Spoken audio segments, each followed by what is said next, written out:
तेरी राह में चल रहे हैं, इस राह में लगाया भी तूने, चलाएगा भी तू ही, पहुंचाएगा भी तू ही।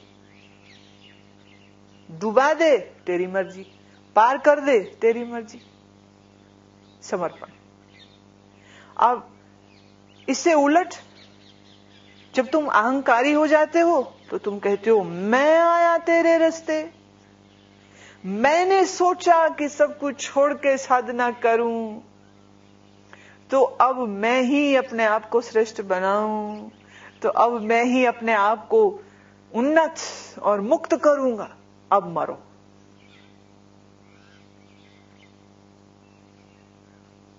भक्त धारा में स्वयं को छोड़ देता है। अब धारा जहां ले जाए तहां ले जाए। हमें डूबने का खौफ हो तो क्यों हो, कश्ती भी तेरी, साहिल भी तेरा, दरिया भी तेरा, हम भी तेरे। हमें डूबने का खौफ हो तो क्यों हो, कश्ती भी तेरी, साहिल भी तेरा, दरिया भी तेरा, हम भी तेरे।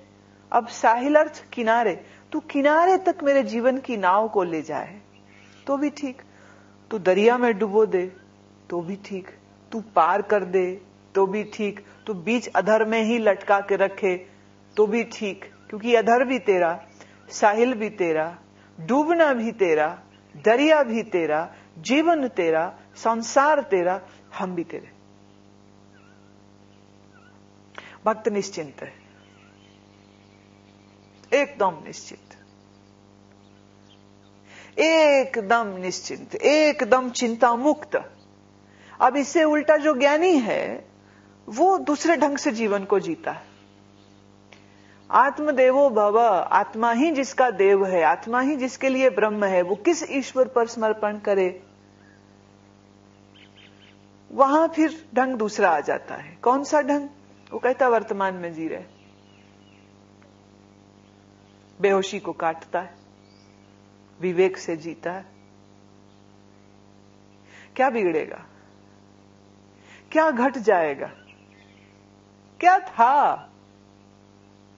शरीर ये बेचारा यूं भी एक दिन राख होगा, घर यूं भी टूटेगा, खंडर होगा। महल ही तो खंडर होते, जो खंडर आज है वो कभी महल ही तो थे।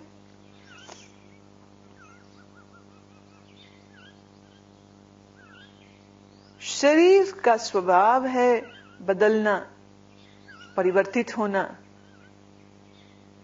नष्ट हो जाना। अच्छा, शरीर नष्ट होता है ना, सिर्फ तत्व तत्वों में मिलते हैं।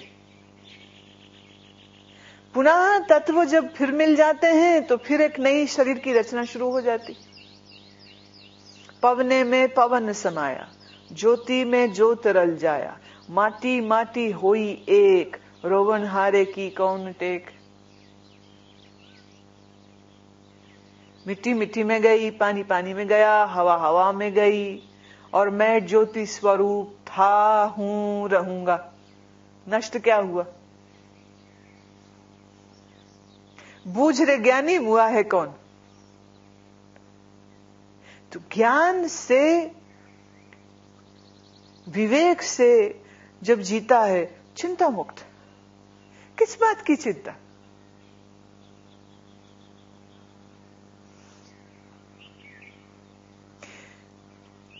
एक महात्मा एक बहुत बड़े मंच पर, जिस मंच पर सैकड़ों साधु गुरु बैठे हैं और अपने अपनी क्रम से, अपनी अपनी बारी से वो बोलते, वो प्रवचन करते, और एक तरह से बड़ी मारधाड़ चल रही होती है मंच पर कि मुझे वक्त कब मिले, किस समय मिले, कितना मिले, बड़ी राजनीति चलती है।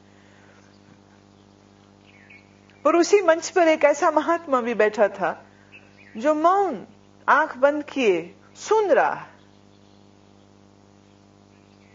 एक साधु ने कहा, क्यों आप नहीं बोलना चाहेंगे? अब आदमी बोलता क्यों है? ज्ञान बघारने के लिए, दूसरों से सर्टिफिकेट पाने के लिए कि देखो हम कितने बड़े हैं, कितने ज्ञानी हैं, कितने समझदार हैं, कितने पहुंचे हुए हैं। एक साधु ने पूछा, क्या आपको बोलने की इच्छा नहीं है?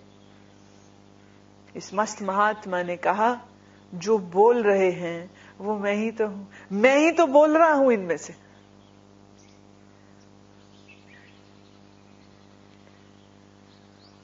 मेरा चैतन्य इनके चैतन्य से अलग थोड़े ना। वही चैतन्य आत्मा यहां, वही चैतन्य आत्मा वहां। देह अलग अलग है, वाणी अलग अलग है, जिह्वाएं अलग अलग हैं, परंतु पीछे जहां से सत्ता आ रही है, जहां से सारी शक्ति आ रही है, वो चैतन्य सिंधु तो एक ही है। तो उस दृष्टि से देखे तो मैं ही तो बोल रहा, मैं ही बोल रहा हूं। तो जहां कहीं सम्मान हो रहा है वो मेरा है। परमात्मा से कोई दूरी नहीं है, पर परमात्मा मेरे ही भीतर है, इसको जानने में थोड़ी देरी जरूर हो रही। और इस देरी के दूर होते ही सदा के लिए सभी चिंताओं से मुक्त हो जाएंगे। और चिंता मुक्त जीवन ही असल जीवन है। चिंता मुक्त व्यक्ति ही वास्तविक जीवन के परम आनंद को भोगता है। तो आप गहरे इस बात का मंथन करें, देखें, दृष्टि दें अपने मन पर। जब जब चिंता आवे तो जाने कुछ गड़बड़ कर दी है, इसीलिए चिंता है। और याद रहे, चिंता सिर्फ एक विचार है और कुछ नहीं। और ये विचार की तरंग सिर्फ तुम्हारे मन के ऊपरी स्तर तक होती है, गहरे में ये जा नहीं सकती है। क्योंकि गहरे में तुम हमेशा अनछुए और कुंवारे हो। कोई भी चिंता का लेश मात्र भी तुमको छू नहीं सकता, क्योंकि तुम तो आकाश रूप हो, तुम तो आकाशीय हो, तुम तो दिव्य हो।